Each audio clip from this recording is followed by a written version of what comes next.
তো hi guys, আসসালামু আলাইকুম। যেমনটা আপনারা স্ক্রিনে দেখতে পেলেন যে আমাকে একজন ব্যক্তি কল দিতেছে, ওই ব্যক্তির ফুল স্ক্রিন ফটো কিন্তু আমার স্ক্রিনে শো করতেছে। তো আপনি যদি চান আপনাকে কোনো ব্যক্তি কল দিলে ওই ব্যক্তির ফুল স্ক্রিন ফটো আপনার স্ক্রিনে শো করবে, তাহলে আজকের এই ভিডিওটা শুধুমাত্র আপনার জন্য। তো আজকের এই ভিডিওতে আমি আপনাদেরকে দেখিয়ে দেব যে কোনো ব্যক্তি কল দিলে ওই ব্যক্তির ফুল স্ক্রিন ফটো কিভাবে আপনার মোবাইলে শো করাবেন। তো এটা করার জন্য সর্বপ্রথম আপনাকে এখান থেকে ডায়াল প্যাডটি ওপেন করতে হবে। ওপেন করার পর এখান থেকে আপনি যেই ব্যক্তির ফটো আপনি শো করাতে চাচ্ছেন ওই ব্যক্তির নাম্বারের প্রোফাইলের উপর একটা ক্লিক করবেন। ক্লিক করার পর এখান থেকে অপর দিক থেকে পেন্সিল আইকনে একটা ক্লিক করবেন। ক্লিক করার পর এখান থেকে অ্যাড পিকচার এই অপশনে আপনারা এখান থেকে একটা ক্লিক করবেন। ক্লিক করার পর এখান থেকে গ্যালারি অপশনে ক্লিক করবেন। ক্লিক করার পর এখান থেকে ওই ব্যক্তির ফটোটা আপনি এখান থেকে সিলেক্ট করে দিবেন। মনে করেন আমি এখান থেকে এই ফটোটা আমি সিলেক্ট করে দিলাম। সিলেক্ট করে দেওয়ার পর নিচের দিক থেকে চয়েস এই অপশনে ক্লিক করে দিবেন। আমি চাইলে ফটোটাকে এখান থেকে একটু ছোটো বড়ো করতে পারি, তো এখান থেকে আমি এভাবেই রাখলাম। রাখার পর নিচের দিক থেকে চয়েস এই অপশনে একটা ক্লিক করে দিলাম। ক্লিক করে দেওয়ার পর এখান থেকে সেভ অপশনে ক্লিক করে দিলাম। ক্লিক করে দেওয়ার পর এখন কিন্তু দেখতে পাচ্ছেন যে আমার প্রোফাইলে কিন্তু এই ফটোটা কিন্তু সেট হয়ে গেছে। তো এখন আমি যদি আমার এই ফোন থেকে আমার এই ফোনে একটা কল দেই, কল দিলেই কিন্তু আমরা রেজাল্টটা কিন্তু দেখতে পাবো। তো এখান থেকে আমি এই ফোনে একটা কল দেই, এই ফোনে ওকে।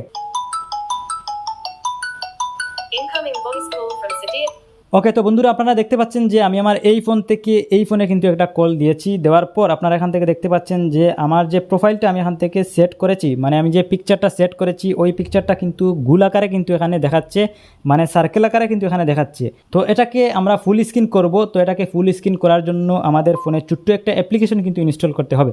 তো এখান থেকে আমি কলটাকে এখান থেকে কেটে দেই। কেটে দেওয়ার পর এখান থেকে আমি এই যে গুগল প্লে স্টোরে আমি এখান থেকে চলে আসি। আসার পর এখান থেকে আমি যদি সার্চে ক্লিক করি, ক্লিক করার পর এখানে আমি যদি টাইপ করি TRUE ট্রু ফোন ডায়ালার লিখে আমি এখান থেকে সার্চ করব। তো এখান থেকে আমি লিখে দিলাম যে ট্রু ফোন ডায়ালার, এটা লিখে আমি এখান থেকে সার্চ করব। সার্চ করার পর এখান থেকে আমি এই অ্যাপসটা আমি এখান থেকে ইনস্টল করে নিব। তো আপনারা দেখতে পাচ্ছেন যে আমি এখান থেকে অ্যাপসটার লোগোটা আপনাদেরকে দেখিয়ে দিই। এই অ্যাপসটা আপনারা এখান থেকে ইনস্টল করে নেবেন। তো আমি এখান থেকে এই অ্যাপসটা ইনস্টল করে নেই। তো অ্যাপসটা ইনস্টল হওয়ার পর আপনারা জাস্ট এখান থেকে অ্যাপসটাকে ওপেন করে নেবেন। ওপেন করার পর আপনাদের সামনে ঠিক এরকম একটা ইন্টারফেস চলে আসবে। এখান থেকে সেট এই অপশনে একটা ক্লিক করে দিবেন। ক্লিক করে দেওয়ার পর এখান থেকে ট্রু ফোন এই অ্যাপসটা আপনারা এখান থেকে সিলেক্ট করবেন। সিলেক্ট করার পর সেট এজ ডিফল্ট এই অপশনে একটা ক্লিক করবেন। ক্লিক করার পর এখান থেকে নিচেরগুলার আপনি এখান থেকে পারমিশন এগুলো আপনার এখান থেকে দিয়ে দিবেন। পারমিশন দিয়ে দেওয়ার পর এখান থেকে নেক্সট অপশনে ক্লিক করবেন। ক্লিক করার পর এখান থেকে আই এগ্রি এই অপশনে একটা ক্লিক করবেন।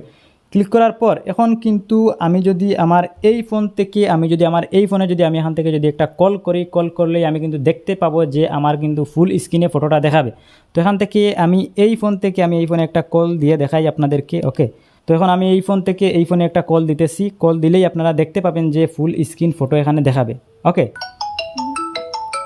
পর এখন আপনারা দেখতে পাচ্ছেন যে আমার ফুল স্ক্রিন ফটো কিন্তু সেট হয়ে গেছে। তো এভাবেই আপনারা ফুল স্ক্রিন ফটো সেট করতে পারবেন এই ছোট্ট একটা অ্যাপ্লিকেশনের মাধ্যমে। তো আজকের মতো আমি মিজান এখানে বিদায় নিচ্ছি। দেখা হবে নেক্সট ভিডিওতে। আল্লাহ হাফিজ।